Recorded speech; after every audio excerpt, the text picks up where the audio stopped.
에베소서 2장 8절입니다. 에베소서 2장 8절.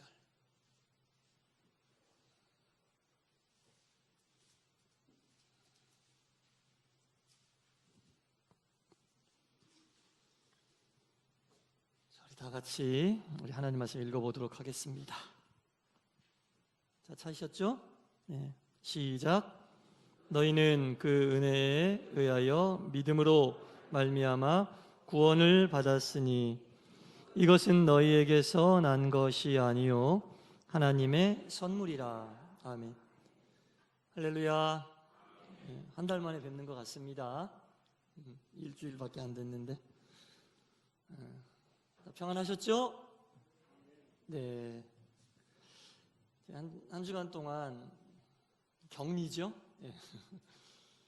지내면서 많은 생각을 했는데 처음에는 좀 황당하기도 하고 여러 가지 만감이 교차했어요. 근데 한 중간쯤 지나가니까 하나님의 그 은혜라고 하는 단어, 아까 우리 장로님도 기도 가운데 이야기하셨지만 하나님의 은혜라고 하는 단어가 계속 뇌리 속에서 지워지지 않는 그런 경험을 했습니다. 그래서 하나님의 은혜로 저희가 이 시간까지 숨쉬고 살고 있고 예배당에 나와서 하나님을 하나님이라 부르지 않고 뭐라 부르죠? 아버지. 네.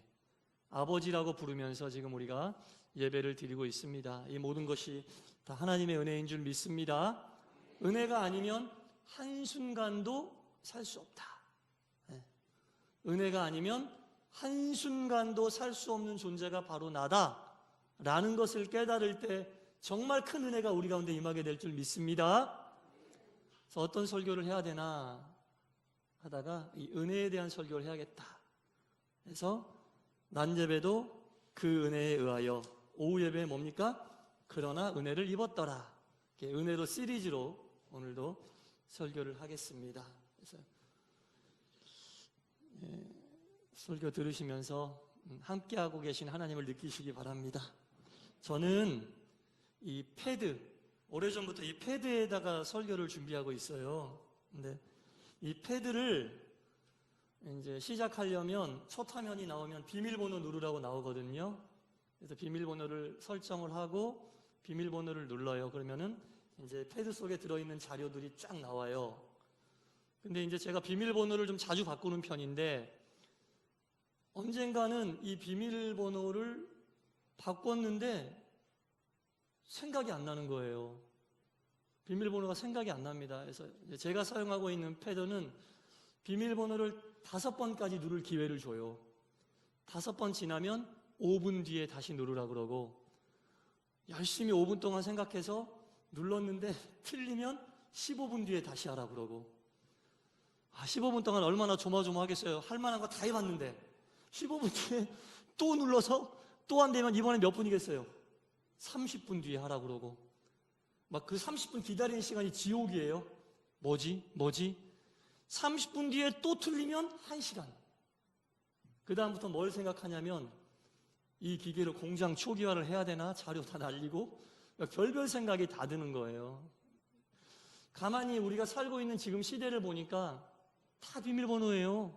옛날처럼 열쇠를 들고 다니는 분도 없고 또 한때는 카드키에서 뭐 갖다 댔는데 이 대는 것도 불편하고 또 카드를 잃어버리고 안 가지고 다닐 수 있잖아요. 그래서 다 번호로 바꿔놓은 것 같은데 이 번호를 기억해야 되는 겁니다. 이 번호를 모르면 이 패드 안에 아무리 좋은 자료가 많이 있어도 그 자료가 무슨 소용이 있겠어요, 여러분? 비밀번호를 잊어서는 안 된다. 뭐 이런 것뿐 아니라 뭐 빌라나 아파트 현관에 다 시큐리티가 돼 있어가지고 비밀번호 눌러야 들어가잖아요. 그리고 그 집으로 들어가는 비밀번호는 동거인이 아니면 잘 안 알려주잖아요. 아는 지인이라든지 심지어는 따로 사는 부모님들에게도 잘 안 알려주는 게 비밀번호인데 비밀번호를 절대로 잊어서는 안 됩니다, 여러분. 이 아파트 현관 얘기가 나와서 말인데 그 아파트 이름이 어려워지고 있는 이유가 뭐죠? 아파트 이름이 왜 어려워져요? 시부모님 못 오게 하려고. 시부모님들이 시골에서 오는데 아들 집 아파트 이름이 너무 어려운 거야. 그래서 못 오는 거예요. 아파트 이름이 어려워지고 있는데 요즘엔 다시 아파트 이름이 쉬워진대요. 한글 이름으로 점점점 또 쉬워지는 추세래요. 그래서 왜 쉬워지나 알아봤더니 시어머님이 아파트 이름 어려우니까 신우이 데리고 온대. 그 어려운 거 극복하려고 신우이 데리고 온다는 거예요.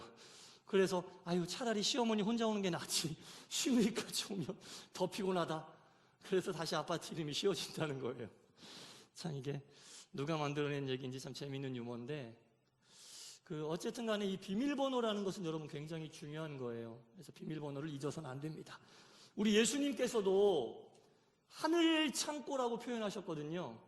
하늘 창고라고 표현하셨는데, 그 하늘 창고에는 우리가 신앙의 길을 걸어가면서 이 땅 살면서 필요한 모든 것들이 다 들어있는 거예요. 그래서 하늘 창고만 열리면 우리가 하나님께 구하는 모든 것들이 하늘로부터 다 우리 가운데 임하게 되는데, 그러면 하늘 창고를 여는 비밀번호는 과연 뭘까요? 네. 하늘 창고를 여는 비밀번호는 과연 무엇일까? 곰곰이 생각을 해봤는데, 제가 지난 일주일 동안 이 은혜 속에 빠져 있었다고 그러지 않았습니까? 아, 그렇구나. 하늘 창고의 문을 여는 비밀번호는 바로 grace, 은혜다. 할렐루야. 하나님의 은혜라고 하는 단어가 우리 마음속에 저장이 돼 있고, 기도할 때마다 하나님의 은혜로 기도의 문을 열고 마음의 문을 열면 하늘 창고에 있는 모든 은혜가, 모든 사랑이, 모든 축복이 우리 가운데 온전히 임하게 될 것이라는 확신이 들었습니다. 여러분, 하나님의 은혜만이 하늘 창고를 여는 비밀번호인 줄 믿습니다. 모든 것이 그 속에 다 들어있다는 거죠. 모든 것이 다 그 속에 들어있다는 겁니다. 성경 구약 창세기부터 신약 요한계시록까지 쭉 살펴보면 이 은혜를 받은 사람들이 굉장히 많이 있습니다. 굉장히 은혜를 받은 사람이 많이 있는데, 오늘은 성경에 나와 있는 어떤 사람보다도 이 자리에 계신 여러분이 가장 큰 은혜를 받으시는 여러분들 되시기 축원합니다. 성경에 나와 있는 누구보다도 여러분들이 가장 큰 은혜를 받았다고 생각하고 살아가시기 바랍니다. 이 시간에 나와 지금 앉아 있잖아요. 우리가 숨 쉬고 있잖아요. 하나님을 아버지라 부르고 예배드리고 있잖아요. 이게 정말 하나님의 큰 은혜가 아니면 무엇이겠습니까, 여러분? 우리가 사용하고 있는 단어들이 굉장히 많이 있는데, 이 단어들을 가만히 생각해 보잖아요. 그러면 유통기한이 있는 단어가 있고 유통기한이 없는 단어가 있습니다. 어떤 단어는 처음 들을 때는 그럴듯한데 시간이 지나면서 그 단어가 가지고 있는 감동도 사라지고 그 단어가 가지고 있는 감격도 사라지고, 하지만 어떤 단어는 시간이 지나도 변치 않는 감동을 주는 단어가 있어요. 예를 들면 여러분 마트나 백화점 가면 그 앞에서 안내하시는 분들이 뭐라 그래요? 사랑합니다 고객님 그러시죠. 사랑이라고 하는 그 고귀한 단어를 사용하고 있음에도 불구하고 처음에 한두 번은 뭐 기분이 좋은데, 그 장사하는 분들이 고객들에게 사용하는 사랑합니다 고객님이라고 하는 단어를 들으면 그분들의 사랑이 느껴지시던가요? 저는 잘 안 느껴지던데, 왜냐하면 그 말을 하는 그분도 알고 듣는 사람도 아는 거예요. 아, 저것은 비즈니스다, 저것은 장사 수완이구나. 그래서 그 사랑이라고 하는 단어가 마음에 안 와닿는 거예요. 그런 단어는 유통기한이 있는 단어예요. 처음에 한두 번은 기분이 좋지만 몇 번 듣다 보면 아무런 감흥이 없어. 사랑이라고 하는 단어를 씀에도 불구하고 아무런 감흥이 없는 거예요. 그러나 유통기한이 없는 단어도 있습니다. 엄마라고 하는 단어는 옛날에 들어도 그렇고 지금 들어도 그렇고 건강할 때 들어도 그렇고 아플 때 들어도 그렇고 대한민국에서 들어도 그렇고 미국에서 들어도 그렇고 언제 어디서나 들어도 이 엄마라고 하는 단어가 주는 그 마음의 따뜻함, 그 감동, 그 감격은 절대 변치 않는 거 아닙니까? 그래서 우리가 사용하고 있는 단어 중에서도 유통기한이 있는 단어와 없는 단어가 있어요. 뭐 또 요즘에 인터넷에 보면 인터넷 조회수를 늘리기 위해서 충격, 무슨 경악, 뭐 속보 이런 단어도 쓰잖아요. 근데 보면은 하나도 충격스럽지가 않아. 하나도 쇼크가 없어요. 하나도 속보가 아니에요. 이런 단어는 전부 다 유통기한이 있고 사람에게 감동을 안 주는 단어예요. 성경에 나와 있는 많은 단어 중에 유통기한이 없는 단어가 많이 있지만 저는 이 은혜라고 하는 단어가 정말 제가 말씀드렸던 이 엄마라고 하는 단어처럼 신앙의 길을 가고 있는 우리들에게 언제 어디에서 들어도 우리의 마음을 따뜻하게 하고 우리의 마음에 감동을 주는 귀한 단어가 아닌가 싶습니다. 그래서 이 은혜라고 하는 단어는 여러분, 우리가 찬송이나 찬양을 부를 때도 한량없는 은혜, 이 은혜라고 하는 단어가 들어가면 막 눈물이 나오고 마음이 뜨거워지고 처음에 내가 은혜 받을 때 그 모습이 생각나고, 여러분 그러지 않나요? 그래서 이 은혜라고 하는 단어는 너무나 많이 듣고 너무나 익숙하고 너무나 많이 사용하고 있는 단어이긴 하지만, 얼마나 우리의 마음을 뜨겁게 하고 우리의 마음이 메마르고 건조했을 때 그 우리의 마음을 따뜻하고 촉촉하게 적셔주는 단어가 바로 이 은혜라고 하는 단어입니다. 그래서 우리가 신앙의 길을 가면서 힘들고 어려울 때마다 하나님께서 베풀어 주신 이 은혜에 대해서 여러분 진지하고 또한 잔잔히 생각을 해보시면, 지금 나에게 처해져 있는 이 상황조차도 하나님의 은혜구나 라는 생각을 하게 될 겁니다. 오늘 본문을 제가 다시 한번 읽어보겠습니다. 너희는 그 은혜에 의하여, 은혜로 인해 믿음으로 말미암아 구원을 받았으니 이것은 너희에게서 난 것이 아니요 하나님의 선물이라. 우리가 은혜를 많이 받았어요. 건강의 은혜, 물질의 은혜, 관계의 은혜, 여러 가지 은혜를 받았는데 은혜 중에 최고의 은혜는 무엇인가? 구원의 은혜인 줄 믿습니다. 죽었다가 살아난 것보다 더 큰 은혜가 어디 있어요? 죽을 수밖에 없었는데 무죄를 선고받고 살아나서 새로운 생명을 얻은 것보다 더 큰 은혜가 여러분 어디 있겠습니까? 이 은혜 저 은혜 따지지 말고 우리를 살려주신 그 구원의 은혜가 가장 큰 은혜인 줄 믿으시기 바랍니다. 그리고 우리는 그 큰 은혜, 구원의 은혜로 인하여 지금 살고 있는 거예요. 이것을 알아야지 정말 우리가 은혜 속에 있다는 것을 깨닫게 되는 겁니다. 너무나 많이 선포되고 너무나 익숙하게 알고 있는 이 구원의 은혜가 사람이 세상을 살아가면서 받을 수 있는 가장 크고 놀랍고 귀하고 기적과 같은 은혜라는 겁니다. 더구나 이 구원의 은혜가 어떻게 우리에게 왔냐면, 우리가 구원의 은혜를 받기 위해서 힘쓰고 애쓰고 수고하고 노력해서 아닙니다. 지성이면 감천의 은혜를 받은 게 아니란 얘기죠. 지성을 다해서 하늘을 감동시켜서 받은 은혜가 아니란 얘기죠. 오늘 본문 마지막에 보니까 이것은 바로 하나님의 선물이라. 하나님께서 아무런 조건 없이 구원의 은혜를 받을 만한 조건이 요만큼도 없는 우리를 사랑하셔서 100% 하나님께서 우리에게 주신 하나님의 선물이라는 겁니다. 하나님의 선물이라는 거죠. 우리는 태어날 때부터 죄인입니다. 왜 죄인이냐면 하나님께서 에덴 동산을 만드시고 아담과 하와를 지으시고 그곳에서 살라고 했는데, 그곳에 살면서 아담과 하와, 이 인간이 죄를 지은 거예요. 하나님을 떠나버린 거예요. 하나님의 말씀을 어긴 거예요. 하나님의 말씀을 어긴 것이 죄고, 그 죄를 지은 실체가 바로 죄인이에요. 그리고 에덴 동산을 떠나서 아담과 하와가 자손을 낳았거든요. 그 자손 중 자손의 자손의 자손의 후손인 우리도 태어날 때부터 선조인 아담과 하와가 죄를 가지고 있기 때문에 그 원죄를 가지고 태어나서 우리는 태어날 때부터 죄인입니다. 죄인의 길은 하나밖에 없어요. 하나님이 없는 지옥으로 떨어져 내려가는 것밖에 없습니다. 그러나 하나님께서 정말 마음이 약하시고 하나님이 가지고 있는 유일한 약점, 사랑이 많으시다는 것, 그것으로 인해 우리가 죄인으로 죽을 수밖에 없었지만 당신의 아들에게 우리의 죄를 대신 물으셔서 너희들이 죄 지었으니까 니들이 책임져, 이게 아니라 우리가 지은 죄를 당신의 아들에게 물으시고 십자가의 고난을 받게 하심으로 우리를 죄로부터 구원해 주시고 영생하게 하신 이 모든 것이 100% 하나님의 은혜고 하나님의 선물이라는 겁니다. 이 은혜와 선물을 받은 우리가 어찌 하나님의 은혜를 논하지 않고 어찌 하나님의 은혜에 감사하지 않고 살 수 있겠습니까? 그대로 있었으면 이 땅에서 잘 먹고 잘 살다가 떵떵거리며 살 수 있었는지는 모르지만 잠시 잠깐의 인생이 끝나는 그 순간 영원한 지옥으로 떨어질 수밖에 없는 우리들을 하나님께서 사랑하셔서 살아있는 이 동안 예수를 믿게 하시고 하나님의 그 은혜를 받게 하셔서 구원의 은혜를 주셨다는 이것을 깨닫는 것이 가장 큰 은혜라는 거죠.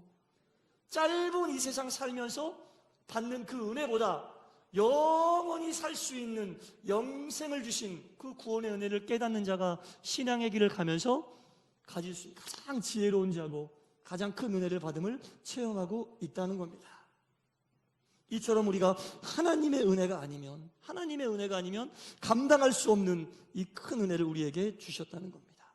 여러분, 왜 하나님이 나를 사랑하셨을까? 왜 하나님이 나에게 이 구원의 은혜를 베푸셨을까? 아무리 생각해도 답이 없어요. 왜? 우리는 애초부터 자격이 없었으니까. 자격이 애초부터 없었으니까. 하나님께서 우리에게 베풀어 주신 이 구원의 은혜를 설명할 수 있다면 그것은 은혜가 아니죠. 하나님의 구원의 은혜를 우리가 인간의 지식으로 논리로 설명할 수 있다면 그것은 은혜가 아닌 거죠. 받을 수 없는 상태에 있는 우리에게 하나님이 은혜를 베풀어 주셨기에 우리가 그것을 은혜라고 이야기할 수 있는 겁니다. 그리고 그것이 은혜임을 아는 사람이 이 험한 세상 살아가면서 어떠한 일을 만나도 믿음으로, 신앙으로, 은혜로 이길 수 있게 된다는 겁니다. 이게 바로 구원의 놀라운 섭리고 우리가 평생 살아가면서 하나님께 감사해야 될 큰 이유라는 겁니다. 이것을 알고 생각한다면 어떻게 하나님께 감사하지 않을 수 있어요, 여러분? 그렇지 않습니까? 입에 발린 감사가 아니라 정말 하나님께 감사할 수밖에 없는 이 은혜를 베풀어 주신 하나님을 어떻게 우리가 감사의 대상으로 섬기지 않을 수 있겠습니까? 하나님께서는 이처럼 우리의 의사와는 관계없이 무조건적인 선택으로 100% 하나님 입장에서만 무조건적인 선택으로 우리를 선택해 주셨어요. 우리가 판단할 수 있는 능력이 없고 어머니의 태 속에서 형질조차도 구성되어 있지 않은 그때부터 우리의 의사는 묻지도 않으시고 무조건적인 선택으로 우리를 선택해 주시고 우리가 저항할 수 없는 은혜를 베풀어 주신 거예요. 우리의 힘과 능력으로는 하나님의 은혜를 저항할 수가 없어요. 나 은혜 받기 싫어요.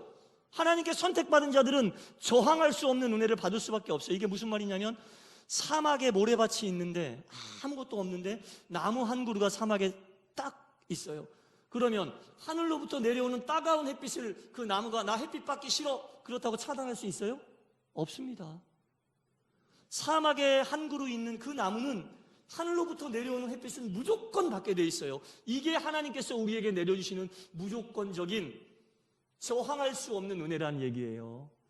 하나님은 우리에게 은혜를 그렇게 주시는 거예요. 우리가 선택해서 그 은혜를 받고 안 받고 그게 아닙니다.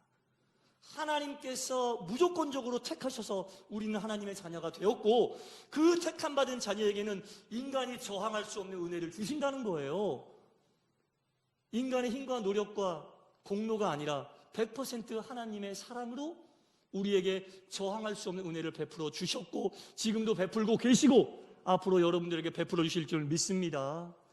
현명한 사람은 누굽니까? 이 저항할 수 없는 은혜를 피하는 게 현명한 사람이 아니죠. 빨리 저항할 수 없음을 깨닫고 하나님 앞으로 돌아와서 자복하고 하나님의 은혜를 기쁨으로 받아들일 때 그 사람에게는 상상할 수 없는 은혜와 복이 더욱 충만히 임하게 된다는 겁니다. 이것을 빨리 깨달아야 되는 거예요, 여러분. 하나님의 인도하심과 하나님의 선택하심과 하나님의 은혜 베풀어 주심은 인간은 저항할 수가 없어요. 아무리 뺀질거리고 이렇게 돌아가고 저렇게 돌아가도 절대로 하나님의 우리가 저항할 수 없는 그 은혜는 피할 수 없는 은혜라는 겁니다. 일방적으로 쏟아주시는 그 은혜가 여러분들에게 충만히 임하시기를 축원합니다. 여러분들의 가정에 충만히 임하시기를 축원합니다. 여러분들의 사업과 가정과 자녀 위에 충만히 임하시기를 축원합니다. 일방적이고 저항할 수 없는 은혜가 지금 이 시간에도 우리 가운데 내려오고 있습니다.